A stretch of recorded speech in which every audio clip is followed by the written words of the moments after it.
screencasts and stuff like that. I was super sick my first. All right, my bio children, it is Ms. Barlev here. I hope you guys had an amazing weekend.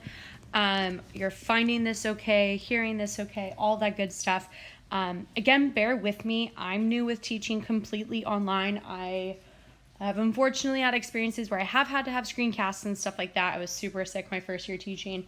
So I'm not super unfamiliar, but again, I want to make sure I'm here for you guys. And so I'm really going to talk through all of this. So make sure sound is on. Because that's the whole point of listening to this, is that you hear me as I go over this stuff.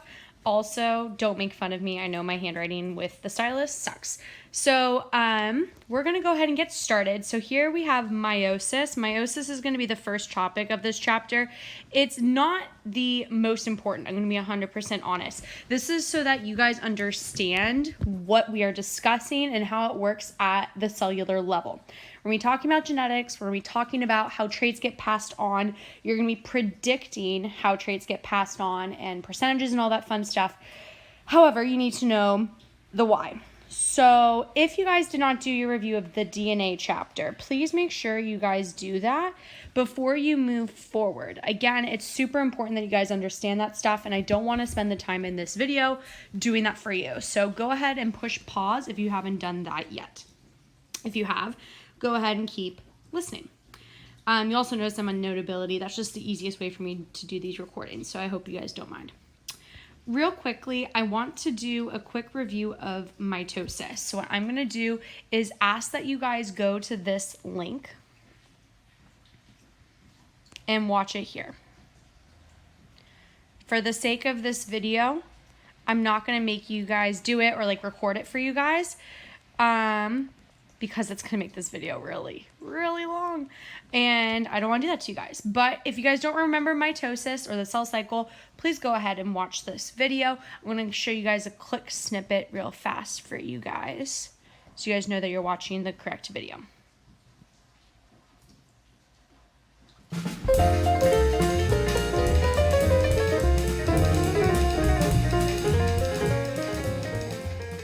Have you ever looked down at your leg or your arm to find some cut, and you have no idea where it came from or how you got it? So you put a bandage on it, and a few days later, it's gone. It's all healed, and you don't even think anything of it, of this amazing process that causes this to happen. Or let's say you're looking at your nails.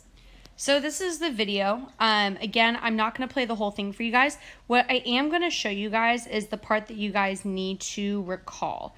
So if you guys will recall from previous chapters, okay, we had the cell cycle, interphase, and mitosis. Interphase is the majority of the cell's lifespan. Mitosis is a smaller part. You guys did the videos on the cell cycle for this chapter. Now the key here is that we are going to be copying DNA first and then duplicating this cell in a series of steps. Interphase going into prophase, metaphase, anaphase, telophase, and cytokinesis. That should all sound familiar. The end result from this whole process is two identical cells, okay? So that should all be familiar. The process that we're going to be talking about today is meiosis. Okay, meiosis is the big key term here today. Meiosis, and again, it sounds super familiar, so make sure you know that it is not mitosis.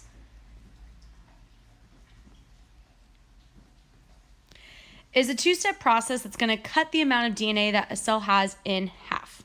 Okay, so this is the amount of DNA. This is going to be in the form of chromosomes. And so, for example, a great white shark has 82 chromosomes. After cells undergo meiosis, there's going to be 41.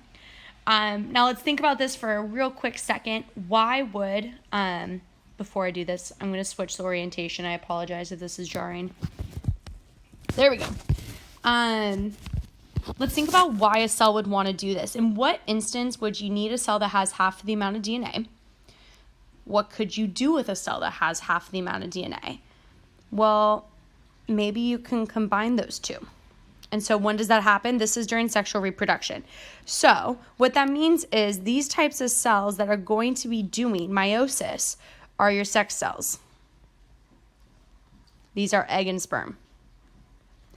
Would, for example, a stomach cell ever need to do meiosis? No, because they're never going to have to mix with another cell to create a whole cell. Only your egg and sperm cell are involved in a process where their DNA combined and they make one cell. Again, that's sex cells. Egg plus sperm yields offspring. And so let's define those terms. Sexual reproduction is a form of reproduction where offspring inherit half the amount of DNA from each parent.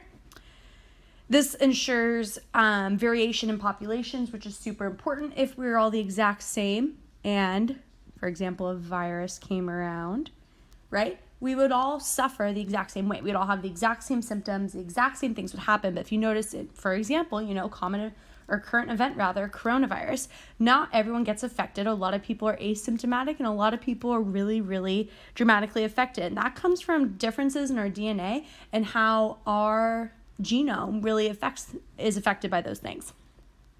There's two different terms for cells that we're going to talk about as well. And we may have gone over this previously, but I want to make sure we're all on the same page. A gamete is a cell that is involved in sexual reproduction. So these are your egg and sperm cells. These are what is made from meiosis. Okay. On the other hand, if it is literally any other type of cell in the body, no matter what it is a somatic cell. They will never be involved in meiosis. They're not made. These are created by mitosis. Okay.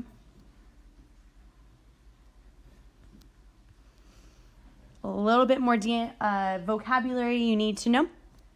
These are terms that are used to refer the amount of DNA that a cell has. So for example, if you are diploid, okay, think like double, okay. You have both sets of chromosomes. So if you'll recall, we have two sets of every chromosome that we have. And so that means that we normally are diploid. They would look like this. Haploid cells, so I want you to think like half, are cells that have half the amount of normal chromosomes. These are your gametes. So at the end of meiosis, you're going to have haploid gamete cells. Okay, make sure you can apply these terms throughout meiosis. And in case you didn't know, male gamete plus female gamete is a offspring. If you didn't know this, that means you weren't paying too much attention in health class. So let's make sure we know that. Now, here we're going to get into the steps of meiosis. Meiosis is a two-part process.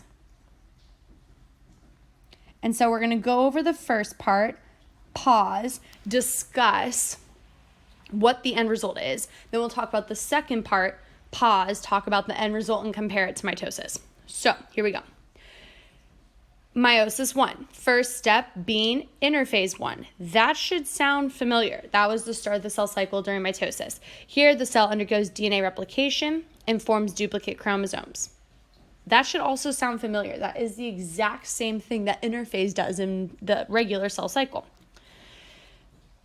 Step 2, prophase 1. DNA condenses, chromosome pairs form a nucleus breaks down, spindle fibers form. So those are all normal.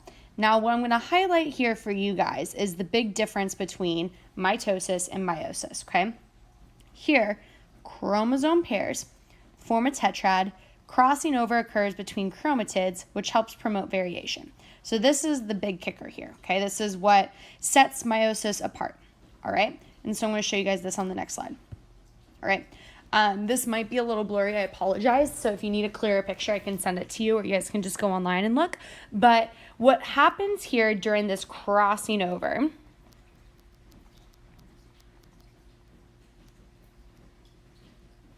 is that the chromosomes that line up actually switch ends. If you notice, this blue chromosome has a red tip, and it's really hard to see, I know, but the red chromosome has a blue tip. They actually switched segments. It broke off and reattached. What this does is promote more variation, okay?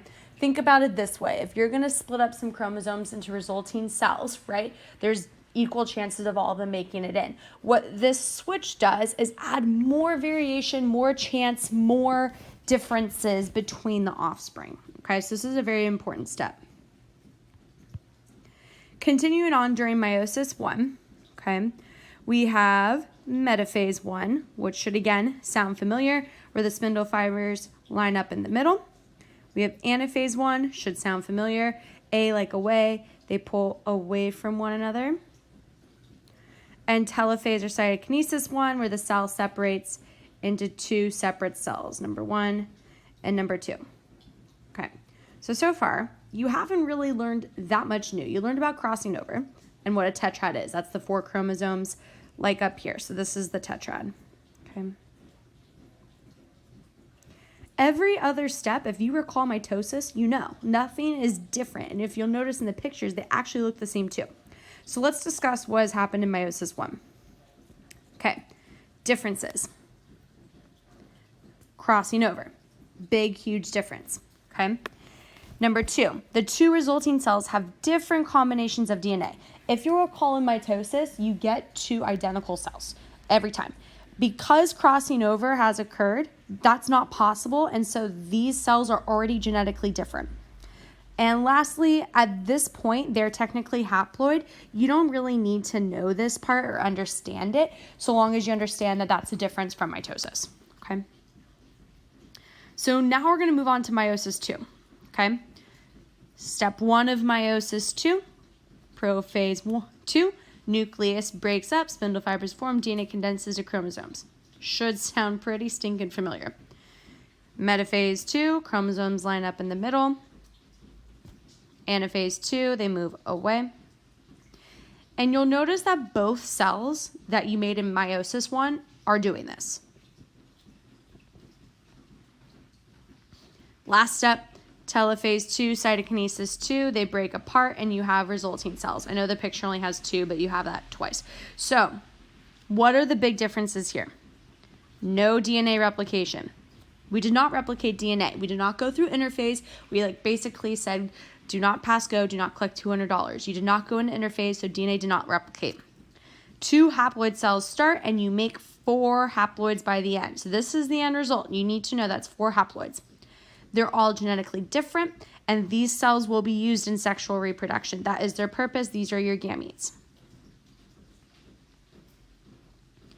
Now we're talking about genetic variation and their importance.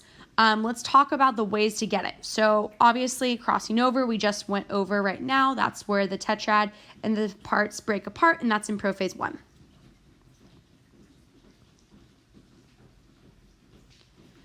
Sexual reproduction in general provides genetic variation, and you should know that because you're combining DNA from 2 different parents. That's why you don't look the exact same as your parents. The last one's mutation, and you guys briefly went over that before all of this happened as well. So now we know all of the ways to get genetic variation in an organism, okay? Now, this YouTube video is a really good review of meiosis.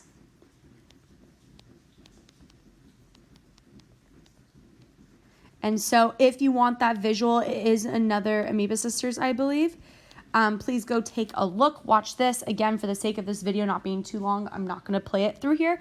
But that link should work for you guys. If not, feel free to message me or pop onto my Zoom office hours. And go ahead and I'll send you that link. This visual, though, is also phenomenal. Okay. It shows you everything stepwise.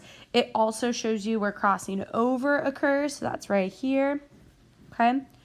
It tells you, shows you the 4 cells producing 4 haploid gametes. So this is a really good summary as well, if you're going to reference something.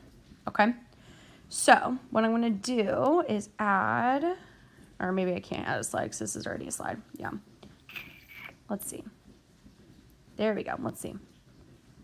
Perfect. Okay, so now that you've watched this, I'm going to show you guys what you guys need to do. So, you guys just watched this video.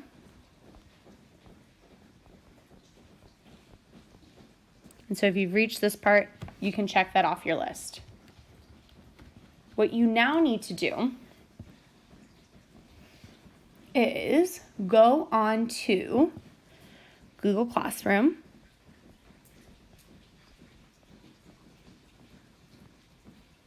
and you need to do the meiosis POGL. If you're not in Google Classroom, make sure you enroll. That was in the notes, okay? So make sure you guys do that. After you do the POGL, you're going to take the quiz on Neo on meiosis. You can take it as many times as you want. So make sure you take advantage of that perk. I can't write. Goodness gracious. There we go.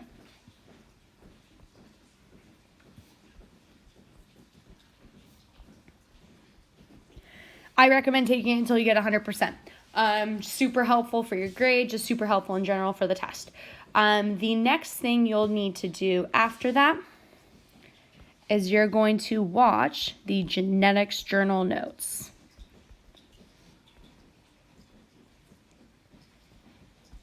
Again, if you guys have questions, reach out to me, please. I have office hours this week. You guys are more than welcome to pop into office hours that are outside of your technical class time if they work for you. You can also email me and I can schedule separate office hours for you, stuff like that. I'll probably be online a good amount, so if you guys want additional office hours, let me know. But otherwise, that is it for this screencast, and I will see y'all soon.